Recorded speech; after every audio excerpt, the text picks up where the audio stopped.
Welcome to the Why Blank Lost preview podcast for Big Brother 26. I'm David Bloomberg, and I'm very happy to be joined once again for this season by Big Brother 21's Ovi Kabir. David, as always, it is great to come back. My fiance, which is new since our last season. Yes, I was going to save that a little bit to announce that. Oh, I appreciate it. It makes more sense for you to announce it. So. No. The reason why I announced it was because she's so excited that I'm able to do this with you because she was worried that her ear would fall off about me yapping about this new season. So I'm really excited. This cast has come out, and I'm just happy to join all you all and just yap together about our favorite things about why somebody lost. Yes. So congratulations, of course, on your engagement. Thank you. And I see that you're coming to us from a secret location this week. As always, I'm jumping around each week, and we will probably be jumping around as the season goes on into new locations there.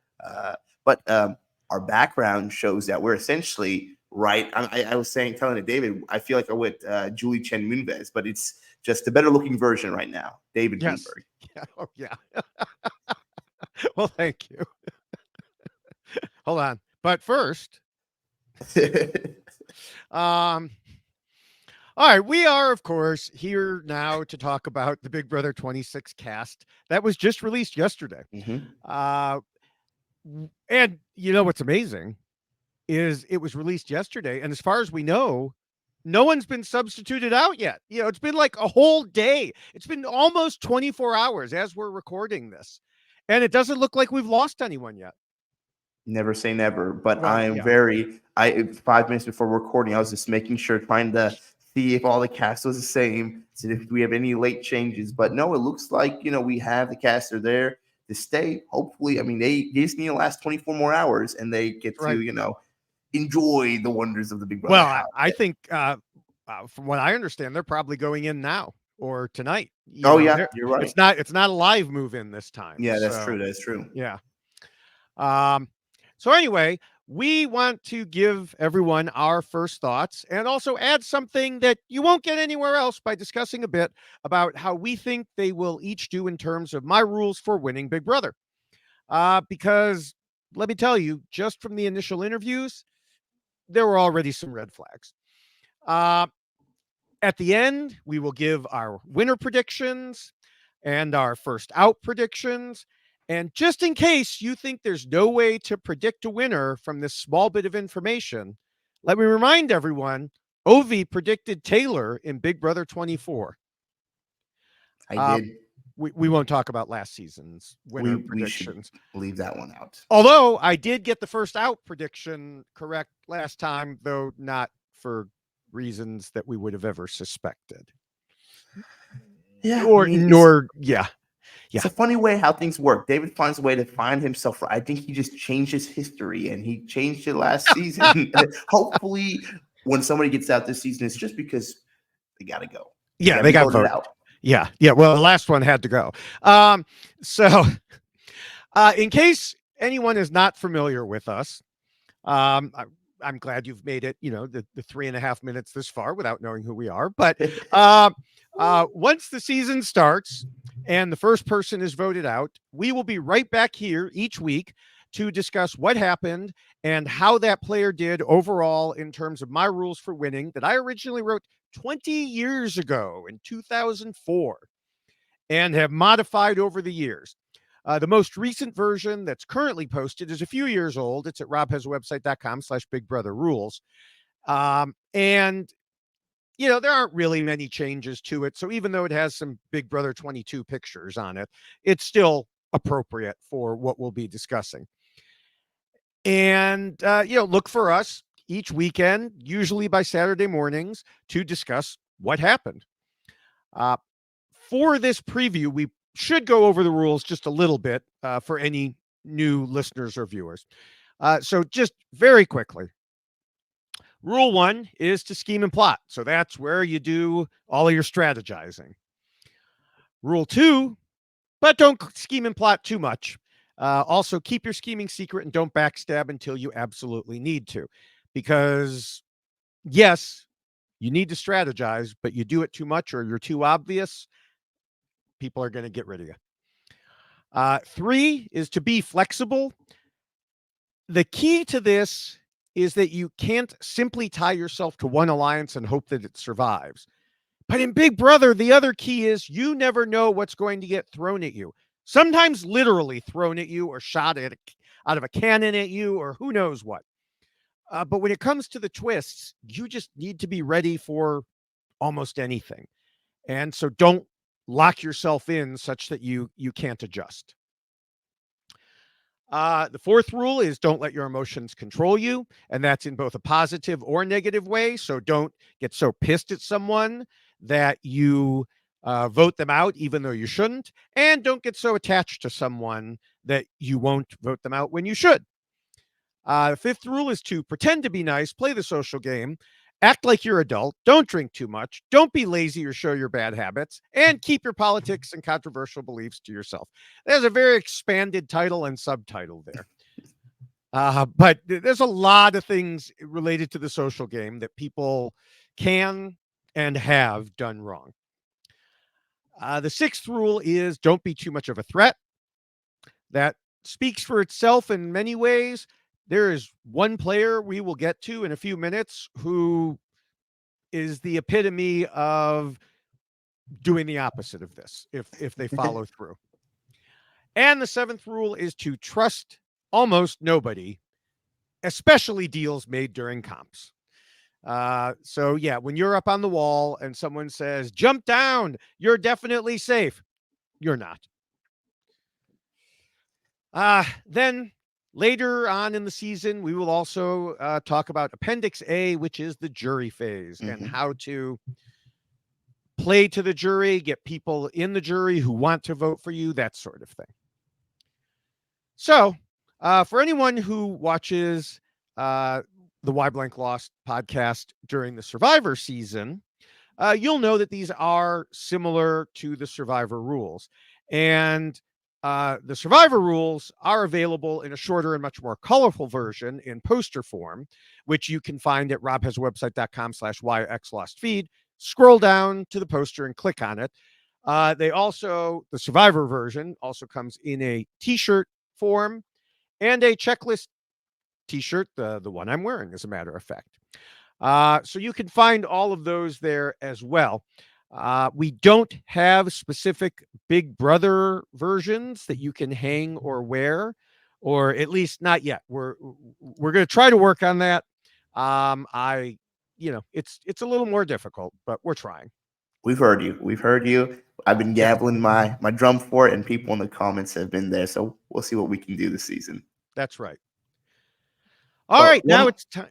Quickly, I got to do this spew at the beginning of each season. I feel like because there's a lot of returning viewers, which we love, the audience there. But for anybody new, the reason why I love doing this podcast with David, and the reason why he kind of got me into this was because what I feel like makes this so different is that we try our best to say having a objective viewpoint based on these rules that we've set out here to look at the players.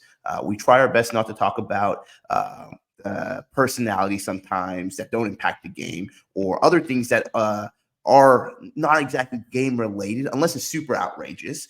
We really try to look at how they play within these rules, and that's kind of fun because anybody can be a couch quarterback. We kind of tend to do that here. And we have a rule book to do that. Couch. So yes. Yeah, exactly. And the viewers and listeners can kind of do that alongside us and give us our thoughts. So it's kind of fun. And that's why I really do love this podcast and love doing this with David, because we get to do something, I think, a little bit more unique in the sense of game strategy. Yeah. So yeah. Throwing that out there for anyone new. Yes. And, just to be clear, we will talk about the things that people do, the crazy things, the dumb things, the smart things.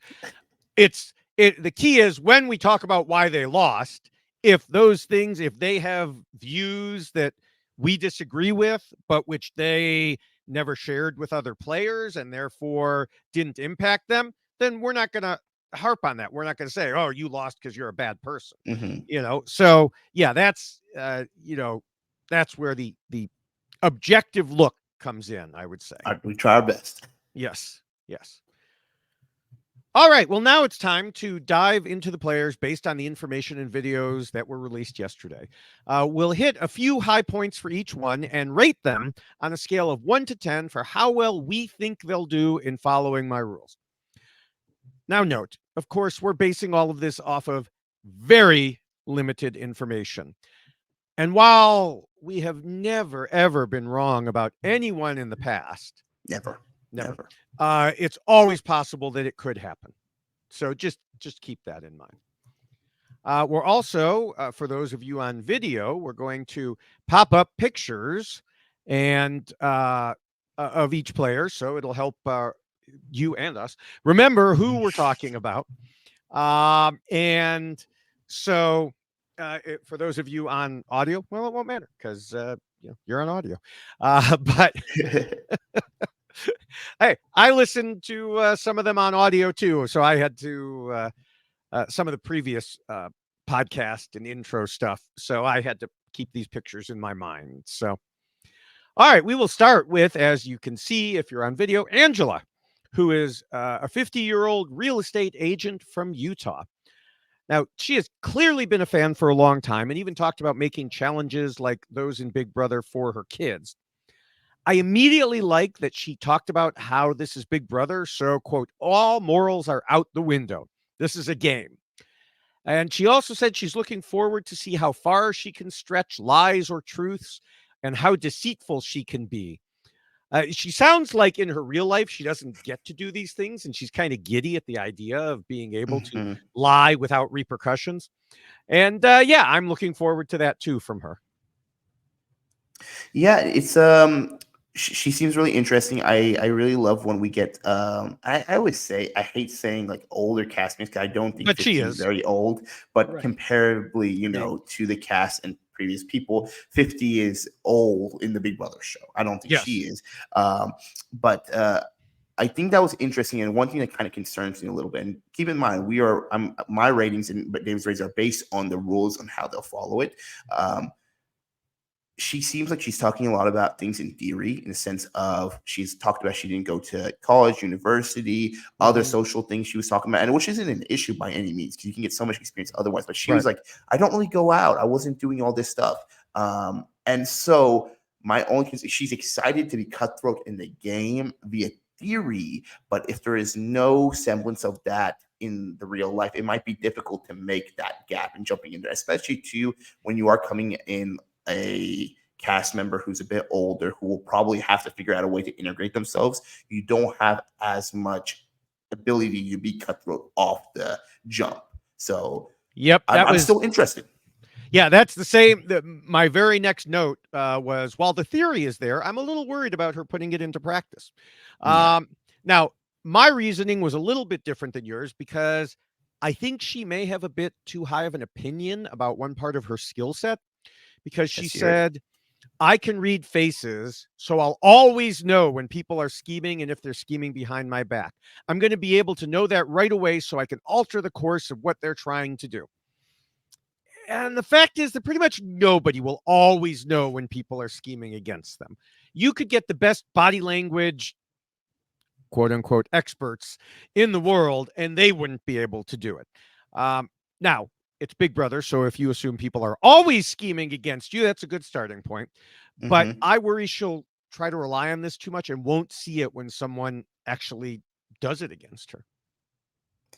Yeah, it's going to be one of those things where I think we're going to have, and I am so sad that we're not going to get like a live move-in day because you get to see so many small little interactions to get kind of an idea of what's going on with each of the players. So I'm really interested in the kind of role she wants to take. And here's one thing that is kind of concerning because I know she mentioned, I believe, correct me if I'm wrong, she can play up the mom role. She can kind of get people, in there and feel like she's motherly to them. We have a lot of other players actually this season who've kind of talked about doing something similar to that, where they want to play up either a little brother role or a big sister / mother role in there.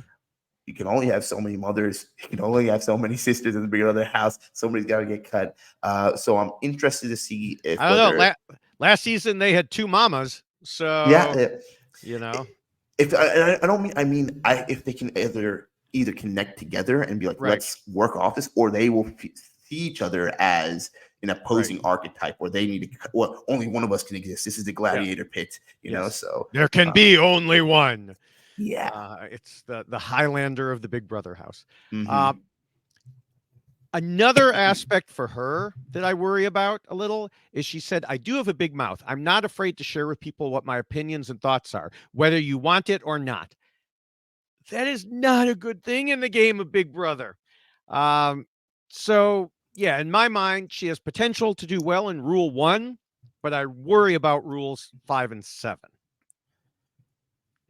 Yeah, trusting the people, figuring that all out. And here's the one thing too: is like this is, you know, when you're going through the casting process, you have to put on such an image, right? And so when you're doing all these recording, these interviews pre-show, you're still kind of in that mode. So I mean, we could really see a whole flip. I mean, I know it's like beating over a barrel, but like Dan, right, one of the greatest players to play the game, and Dan Giesling. I mean, he came as his archetype as a very like he was a very devout Catholic, very conservative. That was kind of his whole portrayal on his interviews, and then you see him on the show, it's completely different, right? He was using his interviews, so we might get like a 180 from some of these players. I wanted to put that little disclaimer there. I do think some of them are that way. We'll talk about it more. I mean, we only have this to judge them by, so yeah, exactly. It's all we can do. But yes, it is possible that when some of them, I think one of them may be the next one we're about to talk about, when some of them say, I'm the best, they could still be in, casting mode, and they may still be worried about losing out.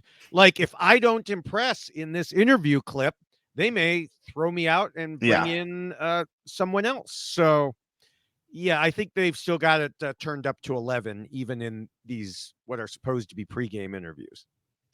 Yeah, I'm just concerned with some of her stuff, but I mean, I don't feel there's nothing she said to me that makes me think, oh man, I just know the factors that she has right now going to the house, and then her viewpoints on stuff. Like you said, 5 and 6 might be more difficult. Or I don't know if you said 4 and 5, 5 and but 7, 5 and 7, 5 and 7. Yeah. So pretending to be nice, playing that social game, because she might want to say what's on her face, but or what's on her mind. But we'll have to see. What kind of rating do you think Angela's going to do following these rules? I'm starting out with a straight in the middle, a 5. Okay, 5. I have her down because I want to have faith here. I'm giving it 6, okay? Because I feel like she isn't going to do. She said she's going to be cutthroat, but I don't think she's going to take too many risks. I think if she can follow the rules, and what we always see with older players in the game, if they can kind of play a little low key, middle ground, make it past those first few weeks, they can get much farther. Okay. All right. Well, then we can move along to Brooklyn. And we're not moving to Brooklyn. We're moving to the player, Brooklyn. So you live in New York, so I do. Do you live in Brooklyn? I live in Manhattan currently, but I know almost nothing about New York City. You're not wrong. She has a confidence for some people in New York, though. So I'm curious to hear your thoughts on her, David, because I think she's going to split the fandom and from whatever we've seen. Yeah. So she is 34, a business administrator in Dallas. Now we might as well mention this and get it out of the way right off the bat, because it came up on Twitter like within moments of the cast announcement. She is apparently a friend of Aaron from Big Brother 15. Yes, that Aaron. It's not clear how close a friend, but it was easy for some people to dig up photos of them together. I just watched Big Brother 15, during the Survivor Big Brother off season. Oh, wow. Why would you do that to yourself? It was the only season I had never seen. It's a whirlwind. It's a whirlwind. It's something. It's something. And so I have Aaron, engraved in my brain here. And so, yeah.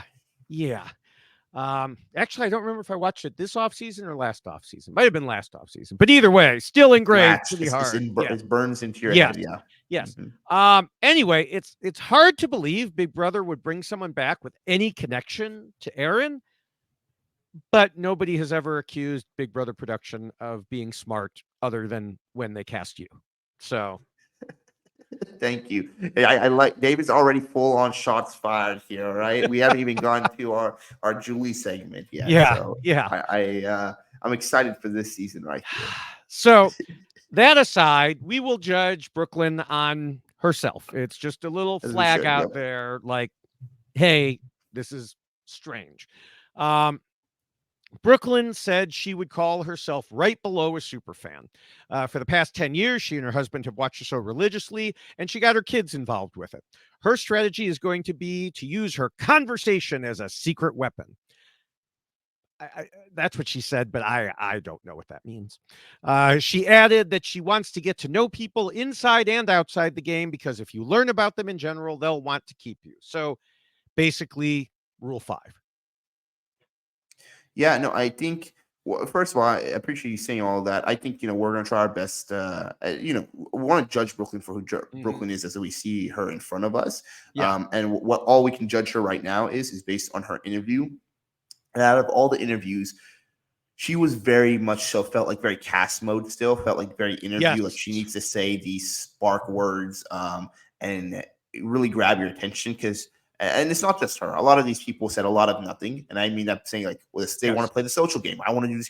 How do you want to say? It's like, I want to make money. Well, how are you going to make money? Like, what are you going to do to make, it's saying these platitudes that without. It's like if you ask a 4-year-old what they want to be when they grow up and they say rich. It's like, okay, well, we all do. Yeah. Let's all take that career point. Yeah. But with that in mind, I do think Brooklyn, there's a level of very overconfidence in her.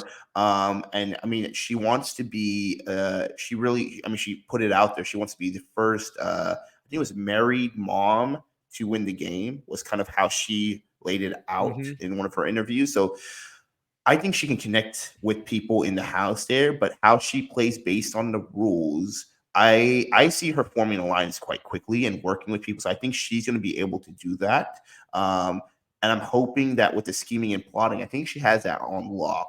My only worry would be that she doesn't come off as too much of a threat, Rule 6, because of the way she showed herself. So I can see people seeing her as like the head of the snake of if she makes an alliance, let's cut her early, like a week 2 type of vibe. If she doesn't, if she presents herself the same way she presented herself in the interviews. Right. And just, as one thing that I picked up on, in that vein, she said she was going to have a strong game on each side where there's physical, mental, social strategy.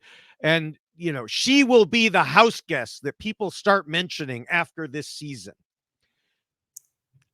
Again, I hope she's just exaggerating because she's still in kind of cast me mode, because otherwise that's incredibly egotistical. If she truly was talking from her heart. For that reason, I'm going to give her a 4 because I just think she's too overconfident. Now, again, like you said, she could come in and completely change things, but based on what we're seeing, I'm giving her a 4. I'm right in the middle of the pack with her for the sole fact that I like that I think is going to try playing the game where it needs to be played, but she could burn out quite quickly. So I have her at a 5 right now because I feel like she has the ability from everything she's talked about to do really well in there, but her biggest enemy is honing herself in. So I'm super neutral on her because I really see both upsides to it of how she can do this. And then, you know what? There are certain players that we have seen week in and week out absolutely ignore the rules and being anomalies. And again, what we have seen, history shows that David has the receipts more than usual. If you follow by the rules, you'll make it farther in the game. But there are exceptions. So maybe Brooklyn could be one of those two. Yes. All right. Well, so far you're being 1 point nicer than me on each of the first. I'm being 1 point. I think I'm going to unfortunately turn it down soon, though. Okay. Not on Cam, though. Not on Cam. Not on Cam. Cam is not on Cam. 25-year-old physical therapist from Maryland. He seems very fun. I immediately liked his personality. As far as his strategy, he said he wants to get into a big alliance with the older people in the house. And he also said he's looking for parents because they know how to manipulate their kids. Now, since my own son may be watching this, I will plead the fifth on that. But that would mean getting together with Angela and Brooklyn, who we've already discussed, plus Kenny, who we'll get to in a little bit. Mm-hmm. I'm not sure that group will really fit together, but I guess stranger alliances have happened. Yeah, it's so tough because I want to really like take from what they're saying and not get super swayed by how I feel about the personality of the player and let that impact how I want to judge them, because we're rating them based on the rules, but not exactly how we think we're going to do.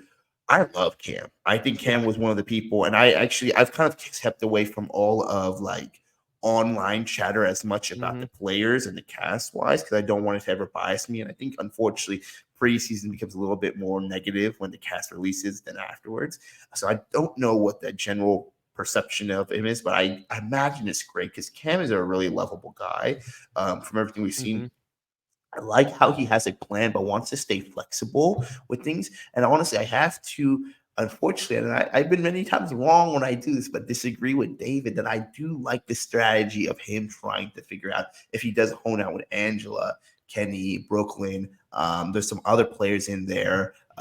Rubina we'll get to. She wants to be big. So there's some connections there. And then that if he's willing to work with people kind of more what you would imagine kind of on the skirts of the field, and I think his charisma will allow him to be kind of in the inner folds of the field.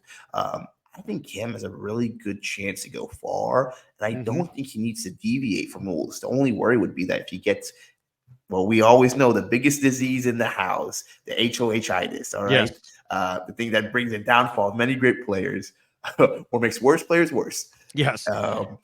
So yeah. You said you disagreed with me. I didn't mean to suggest it was a bad plan. It'll be interesting to see if he can, if he tries to stick too closely to it or realizes that maybe those pieces don't all fit. He, like most of the people this season, he said that if he has to backstab, he will. He'll do what he needs to win. But going back to what I said from the start with him, I think his personality will be the star of his game. There's just something about him that seems instantly likable.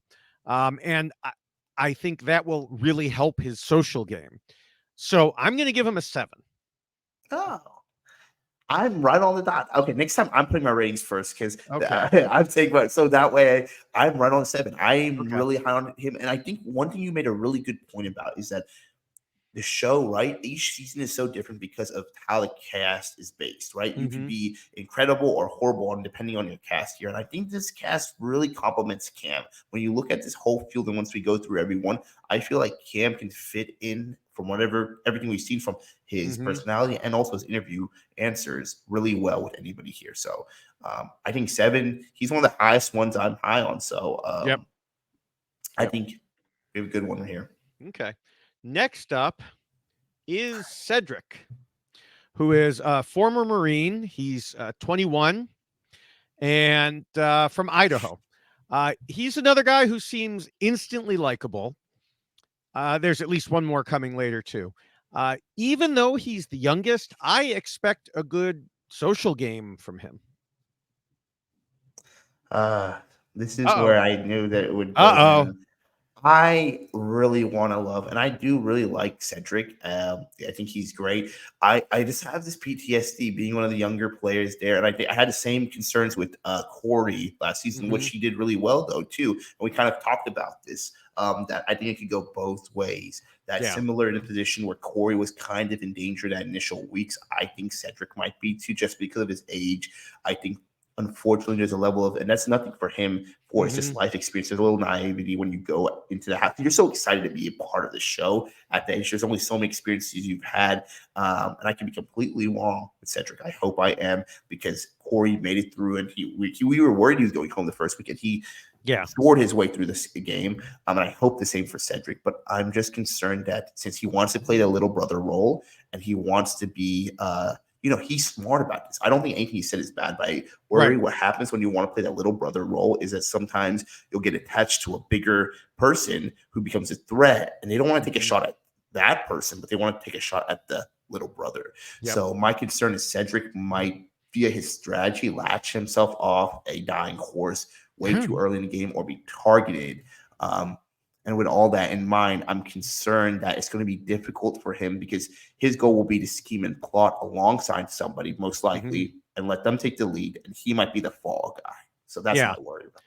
Yeah. I mean, he as far as a strategy, he plans to be flexible, rule 3, and take it step by step each week. He's said he's seen people come in with plans that are too specific, and that doesn't work. He's right about plans being too specific not working.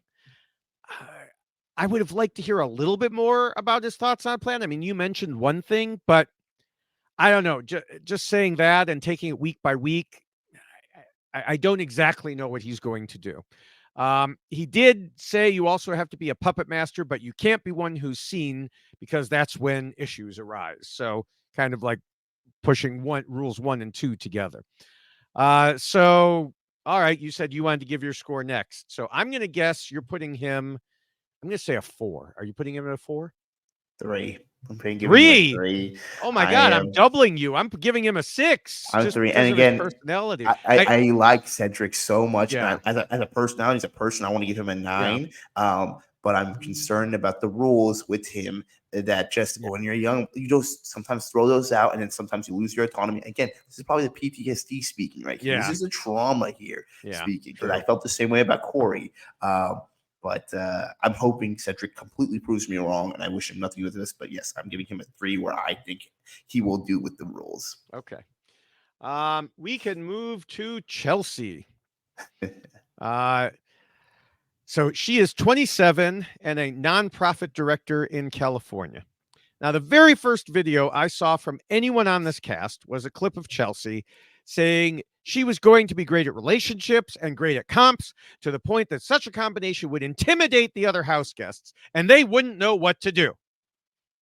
Yeah, Chelsea, they will know what to do. They'll vote you out. I don't understand how someone who says they're a super fan who's been watching for over 10 years can't immediately see that. It's a clear violation of Rule 6 by becoming too much of a threat. Again, unless she's still in cast me mode. But we can only hope. Again, I can only go by what she said there, and what she said there scares me.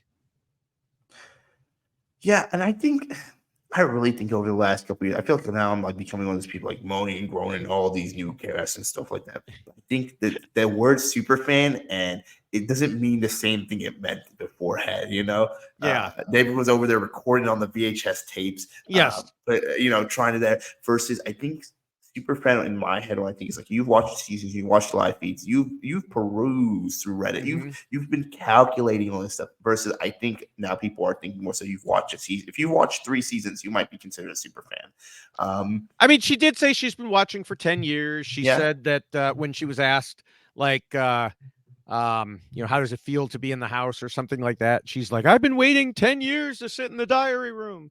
Yeah. So, but your point is well taken that people can watch the 3 episodes each week for 10 years and consider themselves a super fan without really knowing about anything else that goes in the background. I've encountered that a lot with Survivor, especially. Even my co-host Jessica Lewis has said, I thought I was a super fan, but I didn't know anything about podcasts and blogs and everything else until I got on the show. And then it's funny because guest after guest that we've had have said similar things. And, the same is even more so here because of live feeds and everything that goes along with those. And this is not me, but I feel bad. I'm not trying to gatekeep. Oh, you can be a super fan. I say this from my, I thought I was a big fan of the show until I went on the show. I was like, oh, wow, these people know so much more than me. So no different, all these, So prior to that, but with that in mind, that regardless, I was a little tangent about that portion. Mm-hmm. Yeah, I'm interested to see how Chelsea. I think we see, and we can only judge right what we get on these interviews. So I think we should go forward with that. There's a level of overconfidence here, and it kind of worries me there. Kind of want to be gung ho. Jump right into the fray. And I'm concerned. One thing, it seems like all these cast members, there's only a few of them that have showed the opposite of it, but there's a big level of them saying they want they're not saying they want big moves. Sorry, Jeff Probst, no more big moves, but a couple did literally use that phrase. They did, yeah. And we'll get to them, but they don't want to play a low game. Like, not many people are saying they want to be a butterfly this season. They want to watch things happening. And I am concerned for Chelsea in that essence, where I do think, like you mentioned, that she might just start forgetting she doesn't need to be a threat. Forgetting that basically you need to make it to Appendix A. That is achievement to get to the jury phase. And I just have a feeling her emotions wise, the way she was kind of talking about things, it might kind of spiral in a way, in the sense that if she doesn't have control over the game, if it's not going the way she wants to, she might, we'll see how it goes from there. And I feel like that similarly about some other players, when you have these big overconfident people and you get knocked down a buck, sometimes their emotions lead you forward. Yes. Yeah. Now, on the plus side, Chelsea said she'll do what she has to in terms of manipulating people, and she recognizes it's a game. You have to do some backstabbing to make it far. The funny part to me is she recognizes the second rule and said you can't do too much backstabbing too early. So that part she understands when it comes to drawing attention to herself, but not the other part about being too much of a threat that I mentioned earlier. I'm rating Chelsea a 4 because, she may be a super fan, and if she is, I want to root for her. You said it already. I think she's going to overdo it. I have a 4 as well because it's right there. No one, and I guess I'm probably a little more biased on Cedric because I hope he does. I think he has more potential there, but I'm worried about his stuff. But yeah, I have it at a 4. Okay. Then we can move on to Joseph. He is 30, a video store clerk in Florida. So my first question about Joseph is... I knew this was coming. There are still video stores? What kind of video store clerk is he? Well, there's that also. Yes, that mustache. This is coming from a man with a grown mustache for a very long time. That is a porn stash, isn't it? That is a very strong stash. Video store clerk. Where? Give us the specifics on what video. Yeah. Well, anyway, aside from that, I just mentioned wanting to root for a super fan, and then Joseph's name comes up. He said he has consumed a huge amount of reality TV, so maybe it's a reality TV video store. Maybe. And he loves Big Brother and reality TV and poker and the like. So far, all positives in my book. Anyone who knows me knows that. And in fact, almost everything he says sounds good to me in theory. He plans to manipulate people subtly, and in the meantime, the bigger personalities will wipe themselves out, which is often true. Not always, as you well know. He wants to work with people who are more athletic and are in different social groups so he can leech off of that, which is a good plan. And there's nothing he'd say he won't do. He will stab everyone in the back, front, side, whatever. So he's covering pretty much, most of the rules there. Yeah, my only concern with him, I like him a lot, actually. I think he's going to be really fun to watch. I am getting little Paul-esque vibes from him from, Big Brother 18, 19, like in the essence. Not like in the way that he will play the game in a kind of a more of a funny way-esque. And just kind of like a Machiavellian, hopefully not the dictator portion of it. But I am concerned for him. I think he'll scheme and plot. Will he scheme and plot a little too much and do it before he needs to? We saw in these past seasons, people are very gung-ho about cutting out, especially Survivor, and you can speak more to this. People love cutting out their duo alliance when they really don't need to. When they're like, let me get a move on my back. Let me cut this person way too early. Hopefully that won't carry over from Survivor recently into Big Brother. That's just insane. Exactly. So I'm hoping that he doesn't feel like, you know what, let me just like, if he has the power in his hand, Yeah. maybe he doesn't decide to throw a thunderbolt at one of his alliance members. So, but other than that, I mean, I like kind of how it seems like he has an idea how the game is. If he can play it the way he talked about it, his threat level should be kind of brought down. If he can hide himself within a alliance, I think this is a very good cast for Joseph as well, too, to kind of mend in there. Yeah. The one thing, like I said, is it all sounds good in theory. Yeah, of course. The worry is translating it to practice. He does not give me the same instantly likable vibes that Cam and Cedric did. And you already mentioned it, the mustache. It's off-putting to me. And I know that mustache in particular, not yours, his. Thank you. I paid him to say that. Yeah. I know I'm being very superficial, but sometimes early votes go that way. I mean, you know that better than anyone. People making a superficial judgment about someone early, though that was for obviously a different superficial reason, shall we say, that I hope we never see again. Anyway, I basically worry that Joseph will be too much of a game bot. But I also don't want to impact my rating because of everything he said too much. So I'm going to give him a 7. And I'm rooting for him to prove me wrong and be even better than that. Nice. Okay. I have Joseph at a 6. So okay. I really think he can do well and stuff. I think the only concern is he is one of those players, and I feel like that this is where the objectiveness goes a little bit out. Unfortunately, I feel like he's one of those players where the power may get to him. Like everything he's good in theory, but when he gets power, which I don't think Joseph is an early person though. I think he makes it to either later pre-jury near the end or makes it past it, because I can see him being part of it. But I'm very interested because him and Brooklyn either going to work together or clash, and which just sounds kind of like redundant. Either it's going to be tails or it's going to be heads when you flip a coin. Yeah, but I think they're going to be really tight or they're going to be warring heads. That's what I'm really interested, because they kind of give me both sides of the coin. Yeah. All right, we can move on to Kenny, the former undercover cop.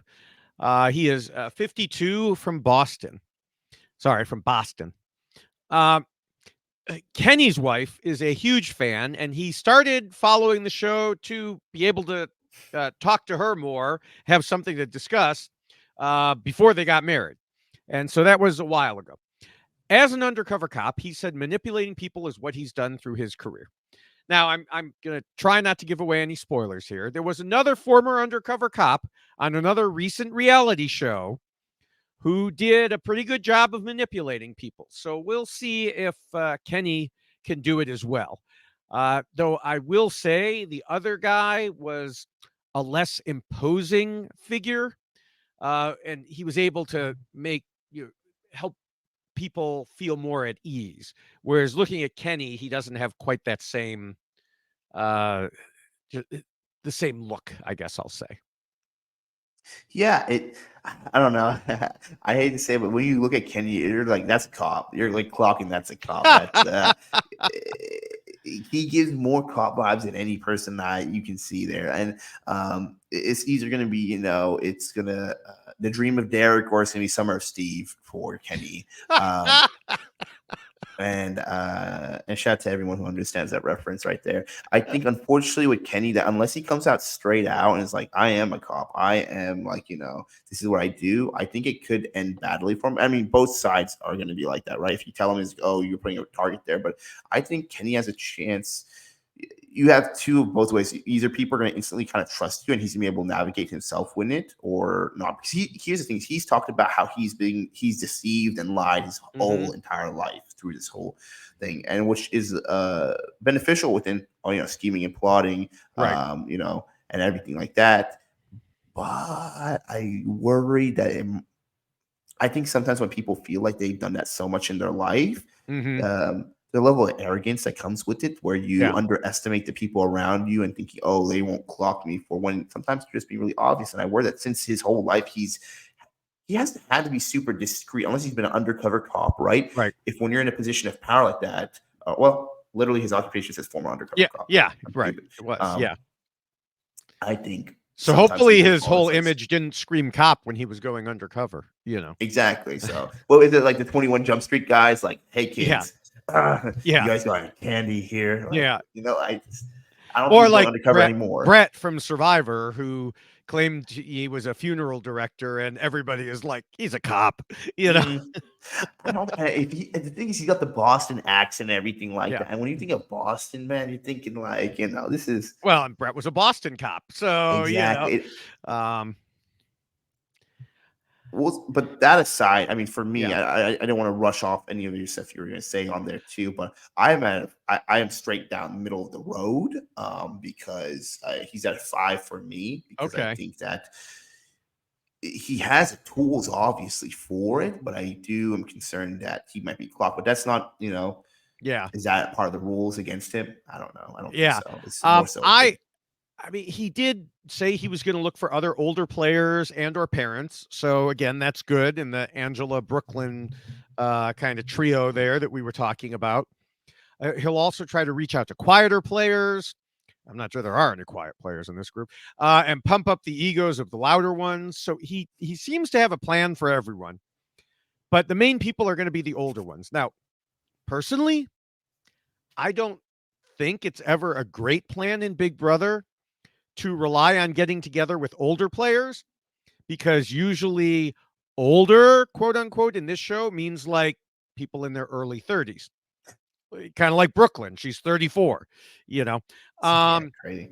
And so I think he's the oldest at 52, I believe.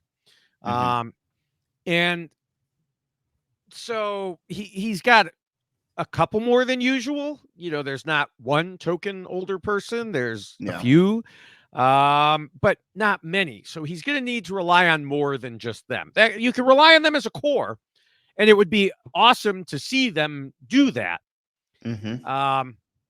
But we'll see how that plays out. Now, he also plans to play week by week, much like Cedric said, and to start off in the middle of the pack, which is a good place to be. Beyond that, he says he's usually a loyal person, but if someone has to go, they got to go. So I have mixed feelings, but they're mixed on the high side. And I'm going to give him a 7. Yeah. Okay. I like that. I like that you're here for Kenny. A little Kenny stan here. All right, David. Love that. All right. Well, we can move on to Chemo, our first native Hawaiian player, 35, mattress sales rep. I saw him described somewhere else as like a sleep number expert or something like that was related specifically to a brand. And then they, but most of them just say mattress sales rep. I have to say, I don't get a lot out of Chemo other than fun and excitement. So he's the main person I was referring to earlier in terms of being instantly likable. He's also a big fan who has been applying for a while, but his strategy to me has some of the same flaws as I saw with Cedric. He says the right thing about adapting to the game because so many things can happen, but I just didn't get much in terms of like what he was going to do to adapt and move forward and strategize. Yeah, Kimo seems like a really fun person, and I love the energy they're bringing. And there's somebody, it's one of those things where it's like,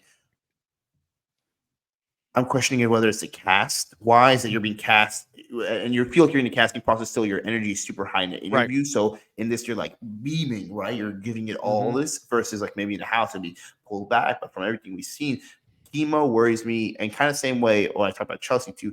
I wonder where like the emotions, because he's it's from what he portrayed, very emotional in this way he wants to talk, discuss things, which can be a really good positive. Emotions are on both sides of the spectrum, right? My concern is Chemo might find themselves being a target because they're going to be kind of outspoken from everything we've seen. They want to be part of these conversations, and it's going to be somebody who stands out in that essence. So we always find the first week those things become targets at points. However, I like that they want to play the game, but they might scheme and plot a little too much. A threat people might be worried because there's nobody on this cast that seems like so bubbly like Chemo. Are we Right. worried that he's becoming, oh, he's my alliance, but wait, how many other alliances is he in? Yeah. Yeah, I mean, because he's so much like Cedric, I'm going to rate him the same as a 6. And so what are you thinking? 3. 3. Oh my I'm goodness. on 3. I think the Cedric and the Chemo thing is giving me PTSD of these Okay, players that I just think that might be, and I don't really relate to Chemo in those ways, but I worry about I have some concerns. And again, these ratings are how I think they're going to do based on our rules. I don't think Chemo's. I think Chemo could be one of the players that we see doesn't care about the rules and is an anomaly and is able to kind of go week in, week out. I mean, I based it mostly on social game because you're right about, if I just look at rule 1, he doesn't have anything there. He has rule 3 and he has the social game. I don't know. I think that a lot of his social game can overcome, at least in the early goings, and maybe he can learn from that. So I don't know. Think, the last thing, I wonder if he's like, will he want to stay shut about controversial stuff when it talks about if somebody else, I don't want to even put any names. If somebody brings something up, do you think Chemo might be like, hey, actually, I think you're wrong, which I don't think it's wrong for Chemo to talk about that or there, but I think Chemo's personality is the type of person that's going to say, you know what, there's game, but I want to talk about this. And some people can talk about those as friends, and that's perfectly fine. About like different conversations where you believe in different things, but some people might take that a little offensively, especially when you have 16 people in the house. There might be somebody in the house being like, okay, this person disagrees with me, I want him out. And that's not to say Chemo will be that person, but I have a feeling. All right. Well, I know that most of my ratings have been bunched together and mostly positive, but don't worry, that's about to change as we move to Leah. She is 26, a VIP cocktail server in Miami. She claims to have watched, quote, about 5 seasons. After seeing her videos, I would put the emphasis on about. I think she probably watched about 2 episodes from each of those 5 seasons. You can tell she really hasn't watched because she says things like the Zingbot instead of just Zingbot. Who refers to the Zingbot? It'd be like the OTEV or something like that. No, she's adding more pizzazz to it. She wants to emphasize it. There's not a whole lot of pizzazz coming off the screen when it comes to Leah, at least as far as I'm concerned. Now, her mom and sisters are super fans. She clearly is not. And her strategy is not really a strategy. She plans to play up her social game and get to know everyone, quote, kind of wiggle my way into their hearts and see how far it takes me. Of course, it's good to follow the 5th rule, but where's the scheming and plotting? Oh, wait, she said she wants to make her mark by showing that you don't have to be super conniving.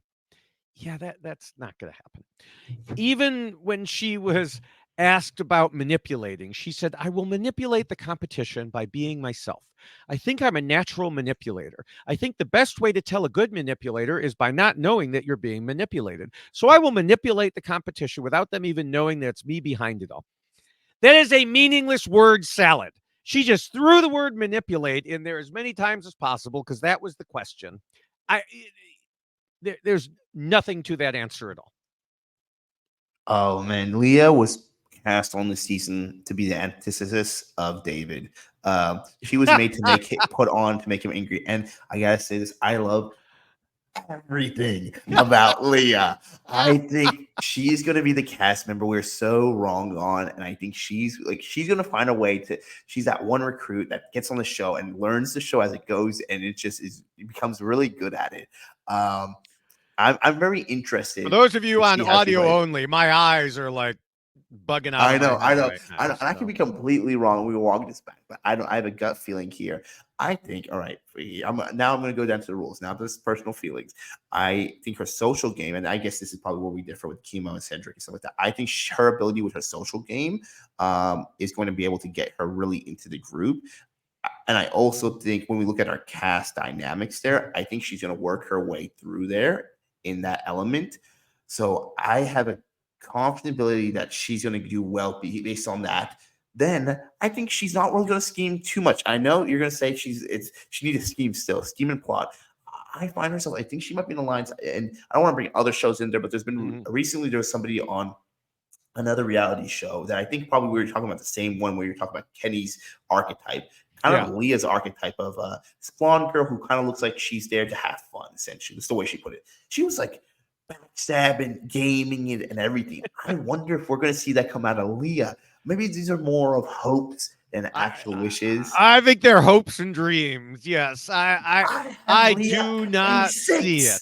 A 6 for Leah from me. A 6. A 6. Well, let me just say, Leah said she expects to be underestimated. Yes, she will. Maybe I'm one of those people because I estimate she won't do very well. I am giving her a 2. No, not the 2. The 2. At least it wasn't a 1. At least it wasn't a 1. It wasn't a 1. Do you have a 1? Because here's the thing: me and David actually did not talk about our numbers. I don't remember if I have one coming up or not. There might be a 1 coming up. Yes, I have one. Yeah, we'll see if it's the same one. All right, we can move on to Lisa, who is 33 and a celebrity chef in L.A. Now, Rob and Taryn had a discussion. Is a celebrity chef a chef who's a celebrity or someone who cooks for celebrities? And it appears she is the latter. She is like, she's not out there on the Food Network herself. She is a chef for a celebrity. Someone said for Paris Hilton. I have no verification of that. I'm just taking that from the Rob and Taryn podcast. Unfortunately, though, I feel like Lisa is following Leah pretty closely in terms of non-answers or bad answers. Like when she was asked why she'd win Big Brother, she said, I will win Big Brother because I am the best and I'm in it to win it. Oh, okay. It's that simple. Obviously, no one else is in it to win it. Just her, just Lisa. She's the best. Yeah, Lisa, unfortunately, I was kind of wondering, me, my Hannah and I, and my whole entire family, we love Food Network. We watch that. I've watched Chopped, I've watched all the shows, and now like Guys Grocery Game, every single thing, Top Chef, it goes on. I was trying to figure out, like, is she, because when they said celebrity chef, I was like, oh, has she been on something like that? It doesn't seem like that, which doesn't change the fact, but I thought her interview was the most interesting from clips I saw because it was cut very strangely. It felt like this is not a diss on Lisa. I think it was just kind of like it felt the vibes was different. It felt like it was AI, and by that I mean her answers on different. I know 17 healthcares. I feel like though, like there was an answer a question she answered very eloquently when she was talking about. She's like, I want to play this in a convoluted manner. I want to X, Y. She was kind of listing it out in a really like word jargon way. When somebody says like, what do you do? I do consulting. If you like somebody says I do consulting and you're like, what does a consulting do? You're like, I make up nice words. That's what it felt like she was saying. But then she followed it up with saying, OMG, like it sounded like she wanted to put a clip of her seeming very different than that eloquent language. It just felt like such a polarized. I wonder if it's like she memorized some answers and was just reciting them. That's how it like felt.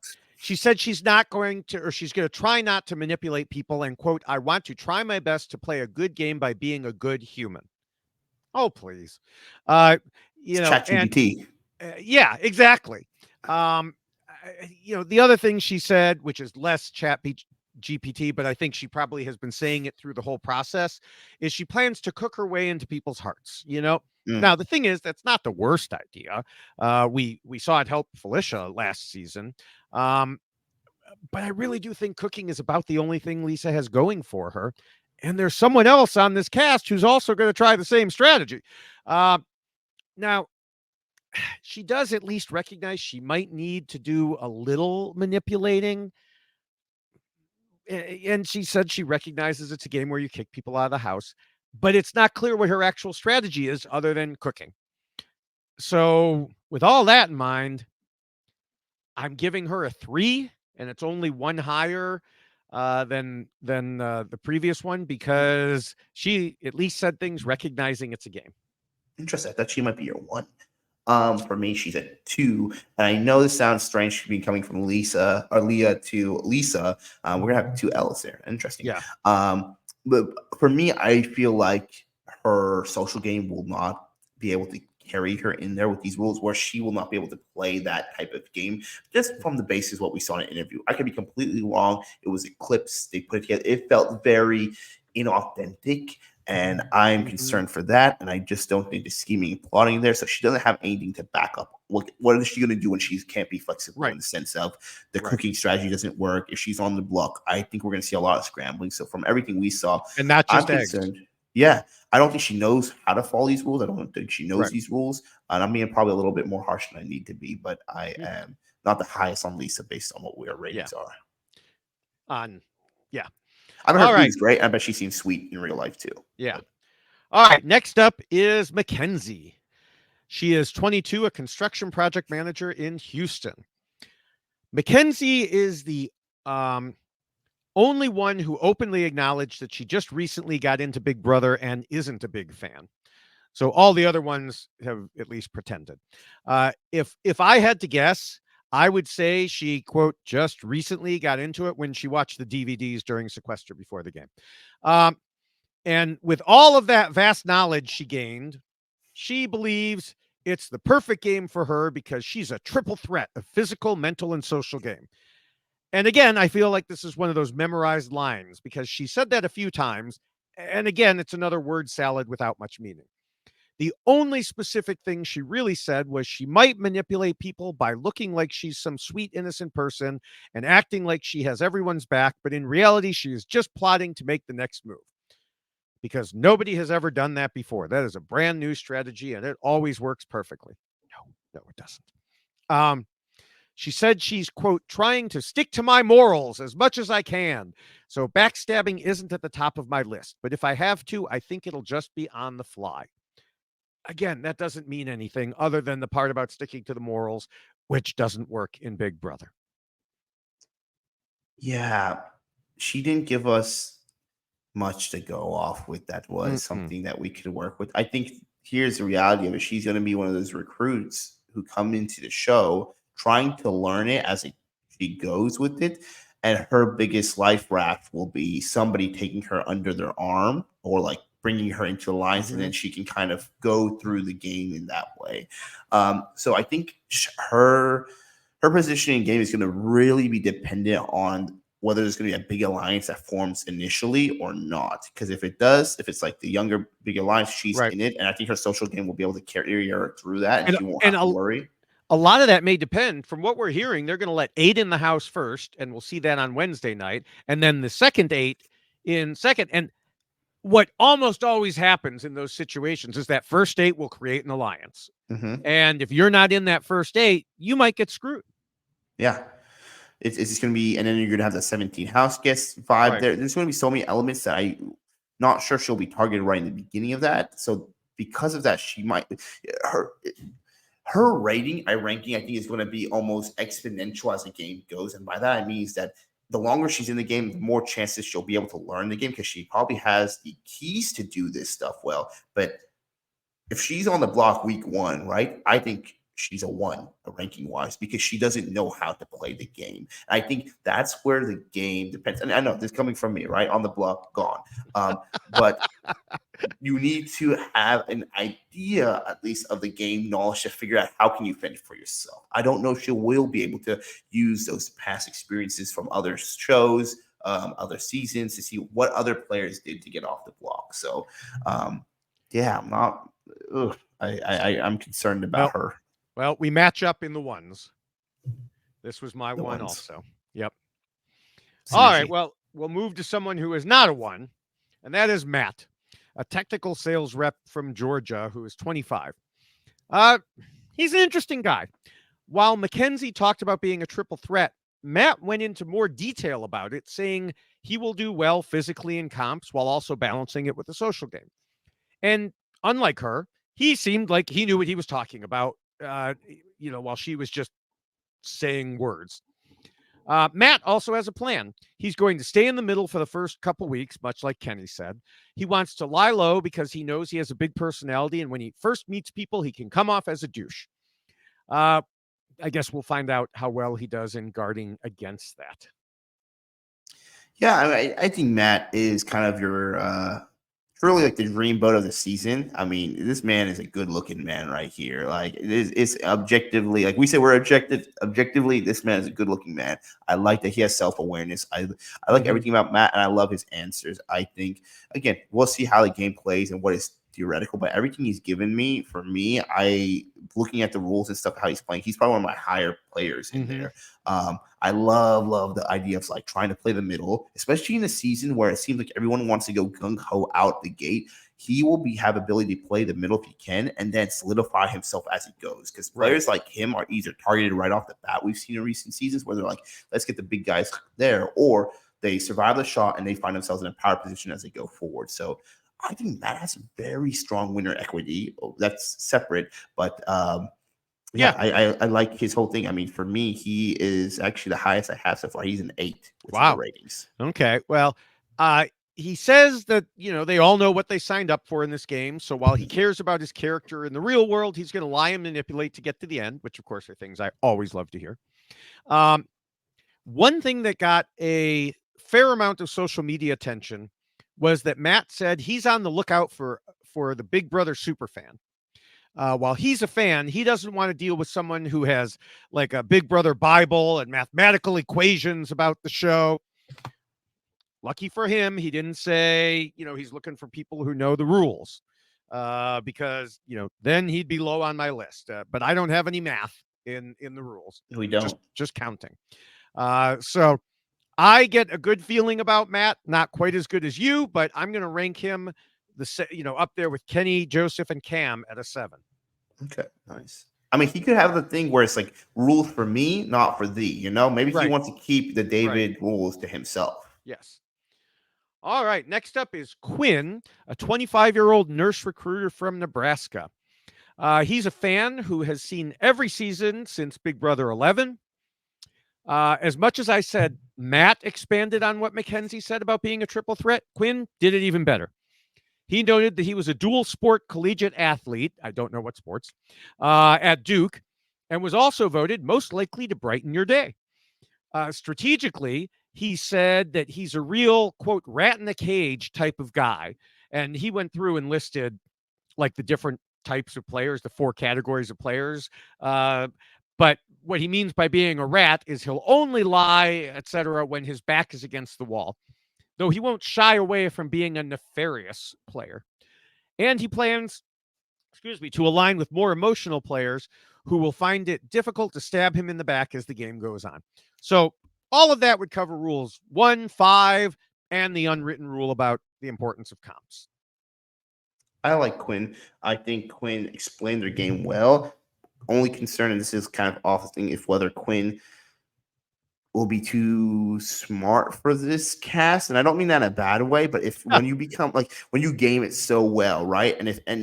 Will he become Matt's target? Is what you're saying? Yeah. That's my concern. Is that when you game it so well, and you're playing a game of chess, and they're playing Foursquare, or Connect 4. So it's like, oh man, like it doesn't matter that you know how to play this game so well. They're playing Connect 4. It's much more simpler than that. So that's my only concern with players like Quinn, because they know the game so well. But I mean, from the athleticism to the social element, I can see Quinn doing well and being flexible in the game. Scheming and plotting, I don't think should be an issue.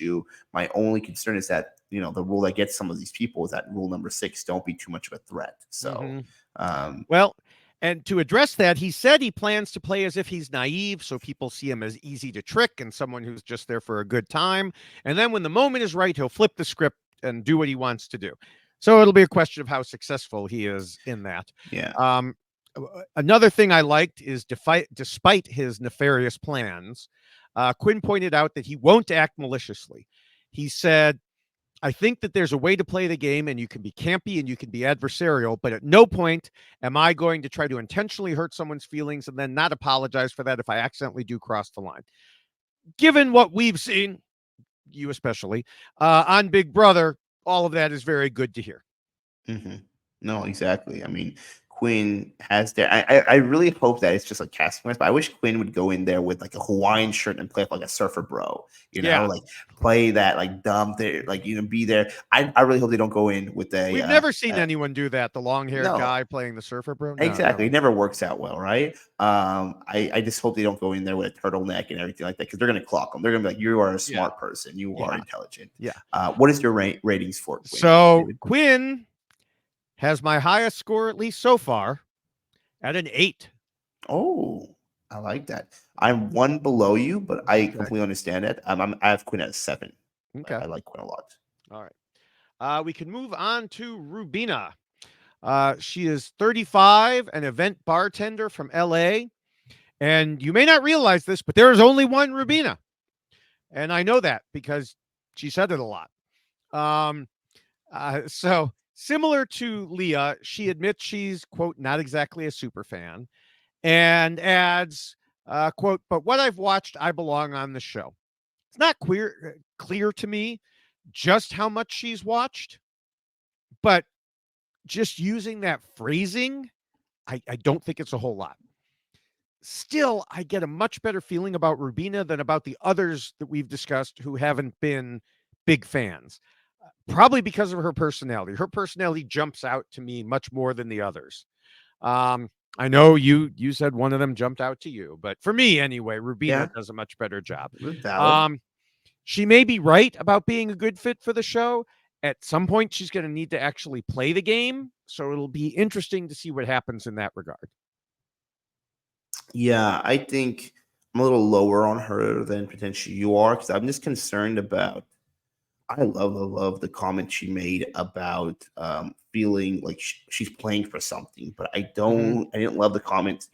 She was saying from representation. I didn't love that she felt like she said that she's the reason why she'll go far in the game is because she's playing for something much more important than anybody else on the house. It's hard to say that, and maybe I misquoted her, so apologies if I did. But it's hard to say that when you don't know anybody on the cast yet. Right. I think that's a concern you're going into with this level of hubris, but also too you're going in with a weight on your shoulders, feeling like you need to perform in a certain way to ensure not just your benefit but the people you represent benefit. So there's a lot of added stress there. So my concern was that it felt she's very bubbly, but I was not sure if it would turn people the other way around. The scheming, plotting is not there from the things she really talked about. There's a few other factors, but I do think it'd be disingenuous if I'm like, I said I gave Lee a 6, so I'm just giving Rubina a 4. But I'm interested to see how they play. Well, you said that you thought I was going to be higher on her, but I'm not. I'm also giving her a 4. Even though I like her more, I don't have very high hopes for her. Yeah.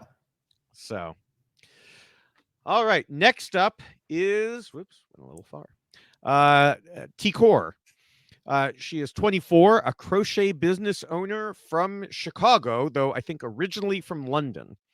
And she has a great accent. And it's funny because sometimes you don't hear it and then she'll say a sentence and it just totally comes out.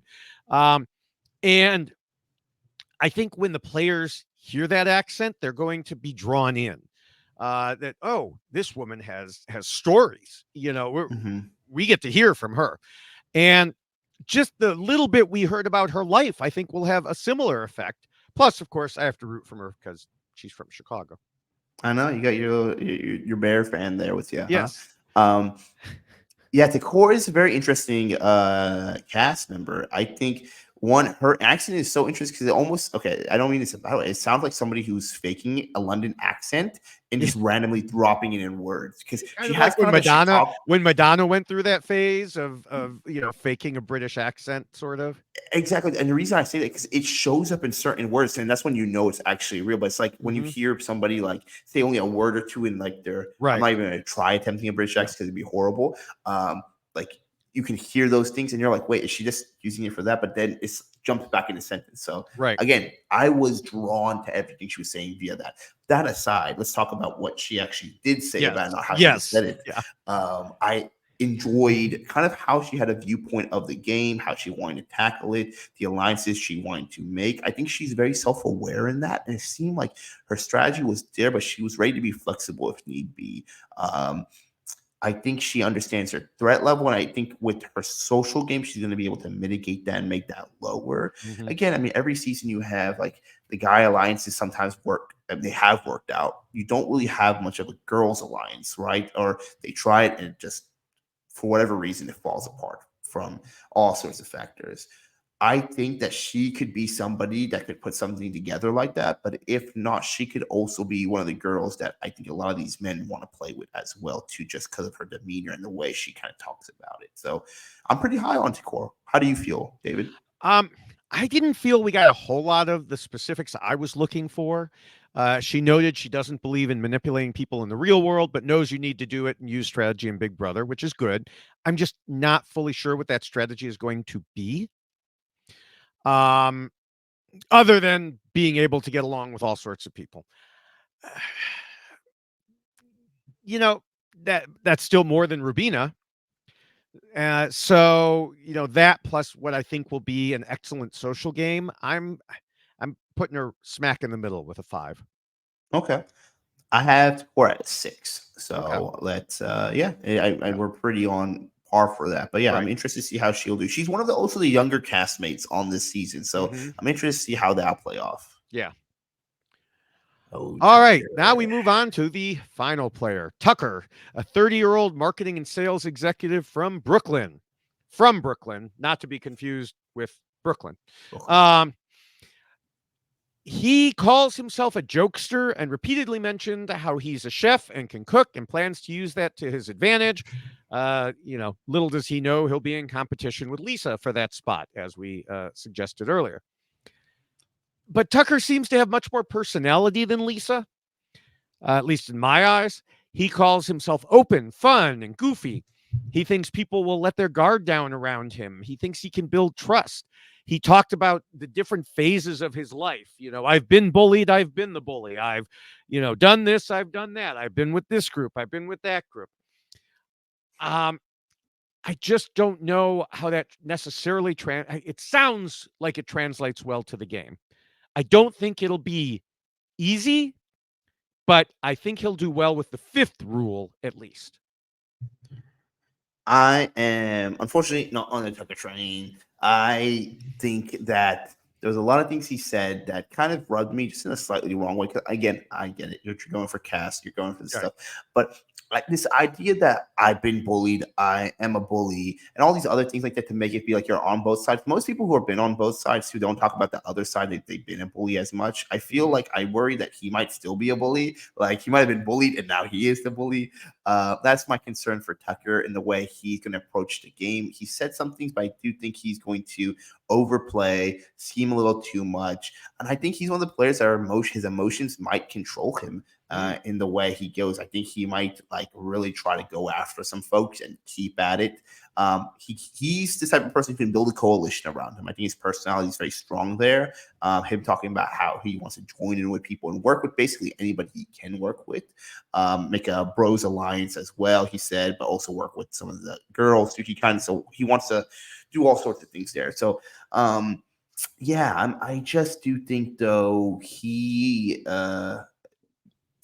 I don't think he's going to be able to pretend to be nice. That's my big issue. Okay. I think because you said you think he'll do good on Rule 5, right? Was yours? Yep. I think it's going to be his downfall. He's going to be those people that they might like him for who he is. Like I like you for your like that demeanor, but I think there's going to be people he's going to rub the wrong way a lot.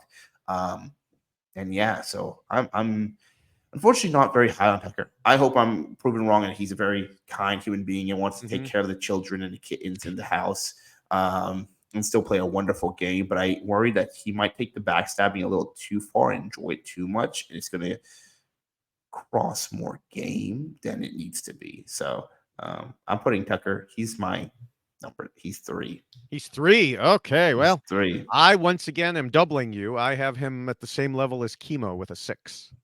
That's what makes it fun. Yeah. So, all right. So that is the list of players that we know about. But there's player 17. Dun dun dun. It's David Bloomberg. Yeah. I'm actually.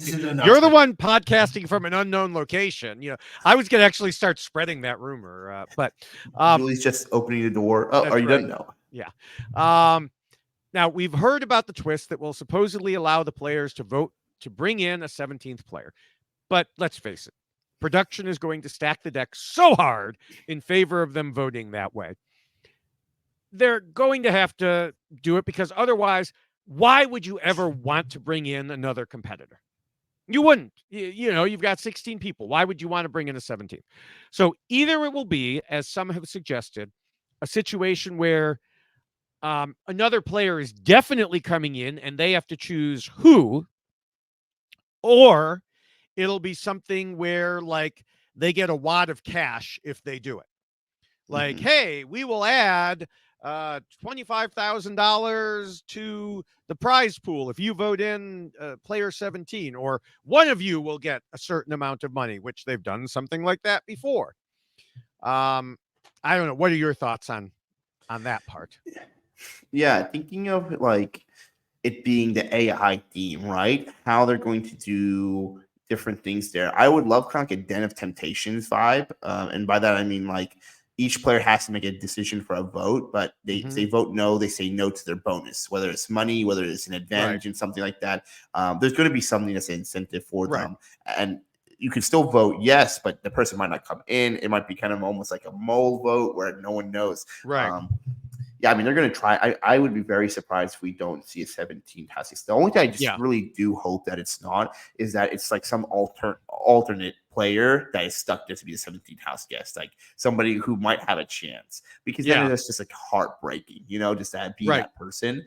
But it's also weird. I mean, I think I can speak for both of us. I might be wrong, but I don't think we've ever enjoyed having a one returnee player in any type of season. I mean, we enjoyed Suri last season, but from a strict game perspective, it wasn't really fair. Especially not having her son in there. Now, however they do it, I think this is where the AI twist will come into play. I know there's been a lot of speculation about, like you just said, and perhaps another former Survivor player, but I don't think so. I think it'll be some version of like an AI Chenbot or Zingbot or something like that. And I base that just on Julie's interviews that she's talked about. The Chenbot and Zingbot might play a role. I just think somehow they're going to bring that in. Yeah, I mean, it could be. They could bring what's this? Rob, not our Rob, but the Rob from Survivor. Put somebody in. Like, I just wouldn't be surprised. Like, I really guess we were gonna have. I feel like, unfortunately, David, we're gonna get disappointed. No, I think that's a really good guess that they could put something of that nature there. I'm interested how they're going to integrate AI into this season. Really, if they're going to do anything like where you have to type in a prompt or you want to build something like this with this. So we're going to find out shortly in less than 24 hours. If they just do what they usually do, and it'll be something for the first few weeks, and then everybody will forget about it. Toss it there. Yeah. I'm surprised they didn't do some form of America's Vote, or maybe they might do some sort of America's Vote on the episode and the Sunday episode. But yeah, we're in the dark on it. What do you guys think? Let us know too if you guys have any thoughts on that. Yeah. So it's time for our predictions. Looking back at my ratings, the person I scored highest is Quinn. So I think I have to go with Quinn as my winner prediction. And considering that he talked about not acting maliciously, at the very least, we can hope that he'll be better than my winner prediction, Cameron, last season.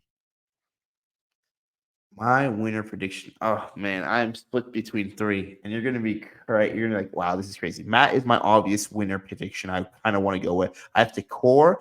I have Leah. I think it'd be so funny to have Leah there, and then I just think like the level, like this is like a straight bet. This is like a 500. No, this is not even a 500 to 1 odd. This is gonna be like a 10,000 to 1 odd for her. but I think I'm going to play smart. I think I'm going to go with I'm going to have some faith. I like Matt a lot, but I'm going to have some faith into Core. I'm going to put her as my winner pick. Okay. Yep. All right. Who's your first boot? See, you'll have me rooting for it either way, because even though I like to root against your winner pick, she's the Chicago person, and I like Chicago. I know, this is what I thought about. You're doing it. You're doing it on purpose. I did the Venn diagram, so you could be preying on the downfall. So, looking at who may be first out, I don't feel like I can just point to Mackenzie because I rated her a 1. Just because I expect her to do poorly and following the rules to win doesn't mean automatically she'll lose right away. She could, but I think it's more likely to be someone who overplays, and that would be Chelsea. I don't like it because I do think she might be able to correct mistakes when she's in the game. I just don't know if she'll be there long enough to do it. So, yeah, Chelsea is my pick. I hate to say it. I really do. I do hate to say it. And I hope I'm so wrong. I hope when he comes out, I hope they watch this and be like, oh, you're wrong. Just know this was all love. But this is unfortunately my prediction. Cedric is my week 1 prediction. Cedric will not be the entertainer, is what you're saying. I'm certain. I mean, that was kind of one of my thoughts on Corey. I gave him that, and he was like a split second away from going. He got fortunate in ways, and because it wasn't his fault, it was just a game that put him in that position. You know, Corey started an uphill battle. If you remember last season, I'm concerned Cedric might have a twist that puts him in an uphill battle. Hopefully, I'm wrong. Okay. All right. Well, then we are done here. And of course, we have a few other things to talk about, in terms of where people can find us. But remember, we will be back presumably next week with the Y Blank Lost for the first person evicted. Until then, Ovi, where can everybody find you on social media? Yes, you all can find me on social media on Instagram at Kabir. I'm going to be putting some little recaps, some little posts about kind of why Blank Lost on there, so you can kind of keep up with it. My life is on there. But if you want to see me talk about Big Brother, you can go to at the Kabir on X, formerly known as Twitter, where I'm quite active. David, do you want to tell everyone where they can find you? Yeah, I'm all over the place. The best way to find all of my accounts is through my Linktree at Linktree/David Bloomberg. And there's a dot before the EE in that URL with Linktree. I'm at David Bloomberg on Twitter and Blue Sky. I'm at David Bloomberg TV on the video locations, TikTok, YouTube, and Instagram. And since Threads uses your Instagram name, I'm at David Bloomberg TV there too. Most of my Big Brother related discussion is still on Twitter. There were attempts last season to try and move some of it. A few of us tried to get it going on Blue Sky, and it pretty much went nowhere.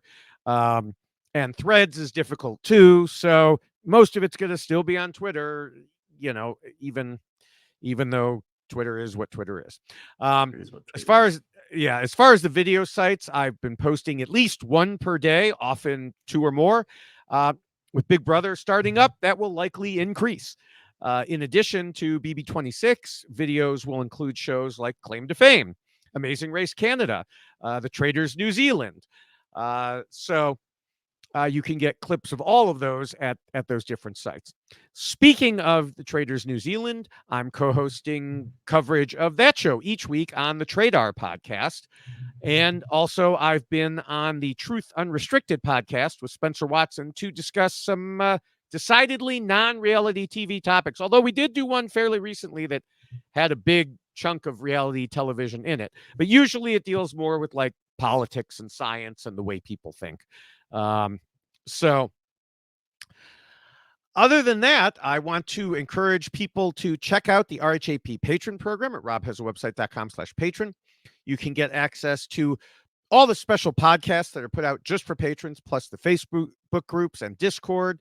And you support shows like ours and everything on the network. So go to robhasawebsite.com/patron, or just click on the link at our robhasawebsite.com/YXLostFeed feed page. Also, make sure you're subscribed to all of the reality TV RHAP podcasts by going to robhasawebsite.com/RHAPUps feed and selecting your podcast service of choice. You can also see there's been a link this entire time on the video. It's on the bottom there. It says robhasawebsite.com/subscribe. So any of those will work. That I think is more the RHAP, where this is there's also the RHAP-ups feed. I'm not sure. I need to check that out myself. I'm already subscribed, so I don't need to go to these pages. But of course, on the RHAP-ups, they get they're always very busy, but especially during Big Brother. Taryn's live feed updates are there. Also podcasts on a number of different other shows that are ongoing throughout the summer and throughout the year. So with that, we want to thank Scott St. Pierre and the whole Reality TV RHAP-ups behind the scenes team for all the work they do in editing and posting and everything else. And of course, thank you, Ovi, for joining me once again to start off this new season. Thank you, David. As always, I appreciate being here. I'm so excited for the season. Thanks for everyone who's been listening, watching this. Please let us know your thoughts. We'll be coming back to you soon enough. And I want to see with your winner predictions, your first week predictions, and let's see who was right in the comments. That's right. All right. We will see everyone soon. Bye.